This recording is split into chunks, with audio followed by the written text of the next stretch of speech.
around the 2 hours and so there's like a road like this in Macau and all the parts there like there are. Seeing Max and Charles starved themselves the last time out at 155 pounds for the BMF. I didn't think there's anything BMF about it. He was the baddest man in a sauna. So I'm a big boy now. 170 pounds is my frame. And I like it. I thought I'd give a gift. Well, I like Max it as well. And say, this is what it should be. Instead of fighting and cutting him. You know, let's do it properly. Is this a one-off fight or are you back? The best boxer. You said the best boxer.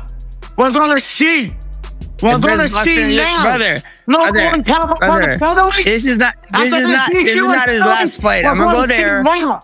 July 11, I'm gonna handle business. We're gonna have a rematch at the end of the year. July 11th can't come soon enough. I'm gonna be 1-0 against him, and then we're gonna rematch at the end of the year. That's what's gonna happen. So we have like the Conor McGregor of the UFC, who kind of was he spearheaded the idea of huge personalities, doesn't give a fuck, besides yourself, who's someone in the WWE that would like resemble a Conor McGregor? That person doesn't exist. I mean, to be fair to Conor McGregor, there is only one Conor McGregor, and it's not a character. I ran into Conor McGregor actually here in Washington D.C. Oh, you did? At the inauguration. Yeah. And we were talking about fighting at that time, and he was just still such a character in real life. He's not playing a character. He's not. He was definitely on something. It was 8 a.m. He was on something. The group I was with, we all agreed. We took a general vote, a consensus. The consensus was he was on something. But he's so funny. He's amazing. He's amazing. But like, you know, if he comes back in the UFC, I fear he's had so much time off. He could get his ass beat. But you think how much do you think ring rust plays, or do you think? I think it plays. Yeah? I think this is there's a difference between ring rust and whatever the fuck he's been doing. That he's got to be taken out of the barn, power washed a couple times. Conor McGregor is back in the gym, and the atmosphere around him is starting to build again. With a highly anticipated showdown against Max Holloway on the horizon, his training efforts appear to be intensifying. There is a noticeable focus in the way he's approaching every session, as though he's determined to make every moment count before fight night arrives. Following years filled with speculation, delays, and constant discussion about his future, McGregor seems to be doing more than talking about a comeback. He's putting in the work to make it happen. Hey, Murad, are you excited for Conor McGregor's return? I am actually, and I'm hoping he can win, you know, because I love Max Holloway, but this is gonna be huge if he's coming back, but if he wins, that would be huge, and because Conor McGregor done such a great things for MMA, for UFC, and I will be happy to see. When Joe Rogan talks about the greatest figures in MMA history, he often highlights fighters who have left an unforgettable mark on the sport. Conor McGregor is one of those names, with Rogan describing him as a competitor capable of overwhelming virtually any opponent when operating at his absolute peak. That level of dominance is a major reason why discussions about McGregor's place in the GOAT conversation continue to this day. At the same time, Rogan has also praised Demetrius Johnson, calling him one of the most complete mixed martial artists ever seen in MMA, which is why both fighters are frequently included in debates about the sport's all-time best. McGregor, master of destruction. No one has a chance. He gets everybody. There's an argument that he's the GOAT. There's an argument that Mighty Mouse is the greatest expression of martial arts in the history of combat sports. When Joe Rogan speaks about what defines greatness in MMA, he often emphasizes how elite fighters handle the pressure of being at the top. That conversation naturally brings up Conor McGregor, whose long absence from competition has fueled ongoing questions about whether time away from the sport could affect his performance, especially against an opponent who has remained consistently active. However, when Max Holloway was asked about that concern, he brushed it aside, making it clear that once the fight begins, none of those discussions matter because, in the end, fighters simply step in and compete. Max, what are your thoughts on a guy like Conor being out for 5 years, having that brutal injury while the entire time you've been very active?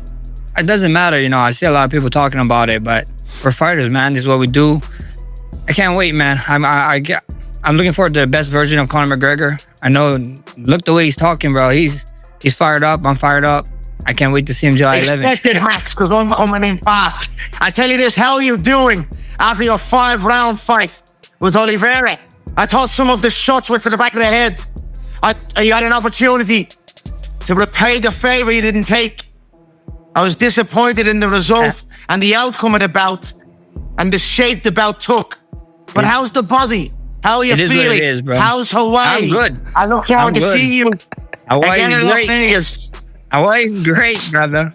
Hawaii's great. I can't wait to see you in the 9th Island, brother. How's Dublin? I heard you're sleeping in the gym, so that's great to hear, man. We're glad to have you back. I can't wait to get in there and mix it up. When discussing Conor McGregor's career, much of his reputation is built on achievements that have secured a lasting place in UFC history. He became the first fighter in the organization to hold championships in 2 weight classes at the same time, and also delivered one of the fastest finishes ever seen in a UFC title bout in New York. Looking back on those moments during an appearance on The Tonight Show starring Jimmy Fallon, McGregor suggested that he had no desire to spend extra time inside the cage, recognizing that in a sport where every moment can change everything, each second carries enormous importance.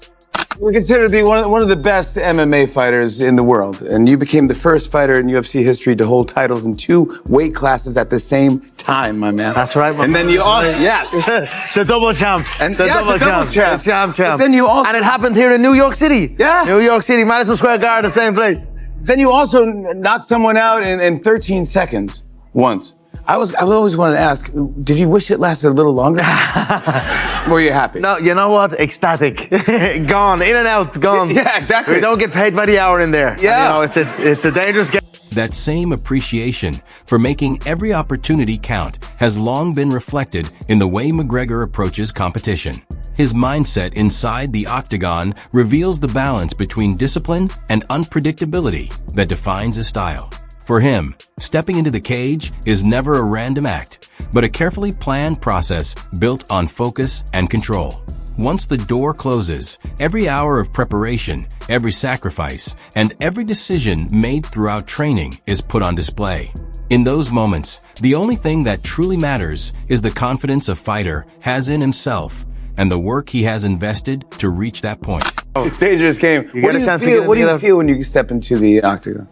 You know, you have to be calm, you have to be composed, you have to trust your training and your discipline. It's where, you know, there's no hiding in the octagon. If you've maybe missed a training session or skipped a meal or, you know, ate something you shouldn't have or, you know, lived a life of not of discipline, it's going to show in there. You'll get caught. So if you put in the work and you make that walk, you just trust your work, trust your discipline, trust what you've done, and hope it all turns out well. That same mentality can also be seen in the story behind McGregor's famous nickname, the Notorious.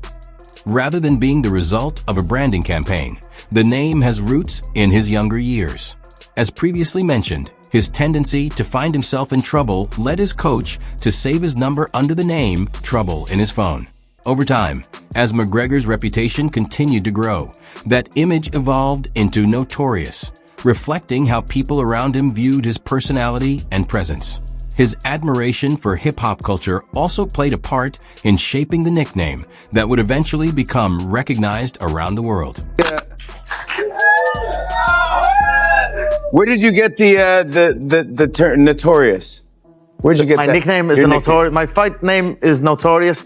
It actually came because I had a habit of getting into trouble when I was younger, a little bit. And my coach had me saved in the phone as Trouble, actually. He had that was your name in his phone? That was my name in his phone, yeah, Trouble. Now, I was only a young guy, but, you know, I was just notorious for it, that's it. And then it became that. I like Biggie as well, I like the music, and that was the walkout song, and it just kind of gelled together over the years, and it became the Notorious.